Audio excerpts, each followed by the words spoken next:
Hello viewers, welcome to my channel. আশা করি সবাই ভালো আছেন। আজকের যে ভিডিওটা আমি নিয়ে আসি সেটা হচ্ছে দুশমনের উপর জয়লাভের তদবির। মানে এই যে তদবির আছে, তদবিরের সাহায্যে আপনি যে দুশমন বা শত্রু আছে তার উপরে জয়লাভ করতে পারবেন বিচার বা যে কোনো ঝগড়াঝাটিতে। তো সেটা কীভাবে করবেন আমি সেটা বলে দেবো আজকের ভিডিওতে। তাই প্রথম থেকে শেষ পর্যন্ত দেখুন, তাহলে বুঝতে সুবিধা হবে এবং কথাগুলো শুনুন। তার আগে বলে নেই, আমাদের দিয়ে যদি আপনার যদি কোনো কাজ করতে চান, ব্যক্তিগত কোনো কাজ, তাহলে যোগাযোগ করবেন। স্ক্রিনে যে নাম্বার আছে, নাম্বার যোগাযোগ করবেন। ইমো, হোয়াটসঅ্যাপ বা সরাসরি কল করবেন। শতভাগ গ্যারান্টি দিয়ে আপনার সেই কাজটি করে দেওয়া হইব।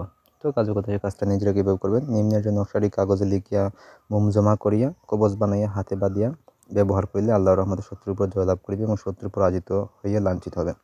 এই যে নকশা দেখতে পাচ্ছেন স্ক্রিনে, এই নকশাটাই লিখবেন হচ্ছে বুঝপাতা, জাফরান, মেশক, কুমকুম, দুধের গাছের রস একসাথে মিশিয়ে কালি তৈরি করে ওই কালি দিয়ে লিখবেন। ঠিক আছে, লিখার পর ওটা আপনি মোম করবেন, মোম জমা করবেন, মানে কোনো কিছুর ভিতরে ঢুকাইবেন, ভালো করে ঢুকাইয়া ওইটা আপনি আপনার হাতে বা কোমরে অথবা শরীরে যে কোনো জায়গায় ব্যবহার করবেন। ব্যবহার করে আপনি ঘোরাফেরা করবেন, তাহলে দেখবেন যে শত্রু মানে কোনো শত্রু কোনো কাজে আপনার সাথে পারবে না। কোনো দিক দিয়ে, শক্তির দিক দিয়ে হোক বা পলিটিক্স বা রাজনীতির দিক দিয়ে হোক বা যে কোনো দিক দিয়ে হোক, কোনো দিকে দেখবেন যে সে আপনার সাথে পেরে উঠতে পারতেছে না, কষ্ট হয়ে যাবে আপনার সাথে পারবেন আর কি। ঠিক আছে, তো এই হলো আজকের তাবিজটা।